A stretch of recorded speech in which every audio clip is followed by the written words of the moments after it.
Your new Tata car may be manufactured in Gujarat at a plant that previously produced Ford cars. We are at Tata's Sanand facility, which the company acquired in 2023, to take a look at what has changed around here, take a look at how Tata is building both internal combustion engine vehicles as well as electric vehicles at this facility. Come with me as I take you on a tour of this facility. But before we begin, before we jump into the plant and tell you all about it, please make sure to subscribe to Car and Bike and hit the bell icon so you're notified every time we upload a new video. Now let's go and take a look at the production facility.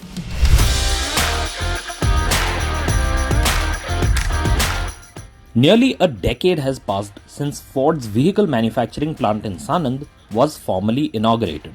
Built at a cost of $1 billion, this facility witnessed the rollout of the Ford Aspire, which was meant to propel Ford into the big leagues of India's then burgeoning subcompact sedan market.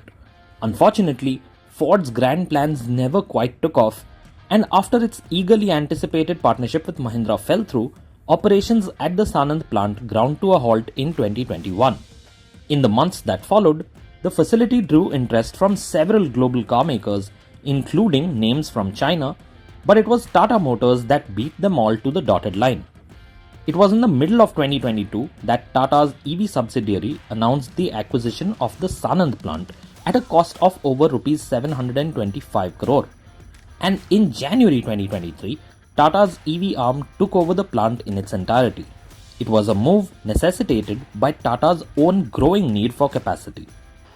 We had about 4.5% market share, and from about 130,000 vehicles per annum, we've closed the year last year at 5,73,000 cars, which has been a phenomenal growth. Along with that, more importantly, in these 4 years, from a minuscule 1,000 odd cars or 1,500 odd cars a year that we would sell on electrics, we've now gone to a number of 74,000 electrics, and that continues to be our fastest growing segment. Therefore, if we were to, let's say, keep growing on this trajectory, and because we have the products, we have the capabilities as we have seen, the choice could have been either to raise capacity by ourselves or to acquire capacity as we have done. It took Tata only 12 months to begin production of its own cars since taking control of the Sanand facility. In part, this was made possible due to the fact that this was already an extremely well-equipped plant. Tata had to go through the process of retooling the plant, which is spread out over 460 acres of land and houses 4 main facilities: a paint shop, a weld shop, a press shop, and a trim, chassis and final assembly line. Tata spent another Rs 1,300 crore adding 90 new robots to the weld shop, 40 internal painting robots to the paint shop, and making a host of modifications to make the former Ford facility better suited for its own production needs.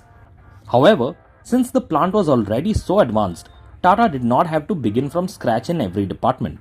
The high-tech paint shop has 50% automation and has a continuously moving line, which means the process of painting the car's body takes less time and results in enhanced production efficiency.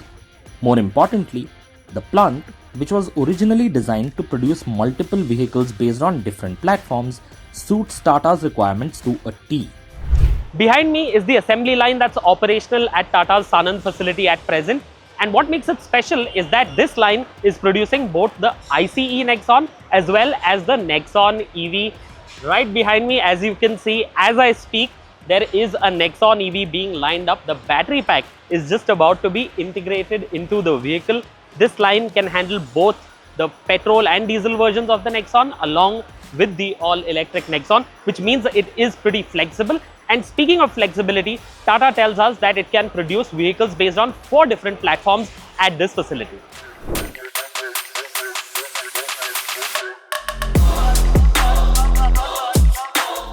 In a matter of roughly 6 months, Tata has gone from producing the first combustion engine Nexon at the Sanand facility to producing nearly 8,000 vehicles a month at this plant, which includes both the ICE as well as the all-electric versions of the Nexon. Reaching this kind of scale this quickly and for an outlay of just over rupees 2000 crore would have been unthinkable had Tata opted to build a whole new facility from the ground up. The benefit in terms of time, especially bearing in mind how Tata wants to have the most comprehensive EV lineup by 2025 and how other industry giants such as Maruti Suzuki and Hyundai are still building capacities for EV production, cannot be overlooked. But both things put together, the timing advantage as well as the entire package of the deal is a fairly significant one. It's a very useful one. It's a step in the right direction because this line can cater to 6 products from 4 platforms, and that means it has the capability for us to do more products. It will also mean that the capabilities could be higher because the original occupier had designed it in order to manage a certain portfolio of products, and I think that sits very well with what we would want to do. This plaque behind me, which has been retained by Tata Motors for its significance to this site, is one of the final remnants of Ford's journey in Gujarat. It is disappointing the way Ford's stint in India ended, but it did herald a new beginning for Tata Motors.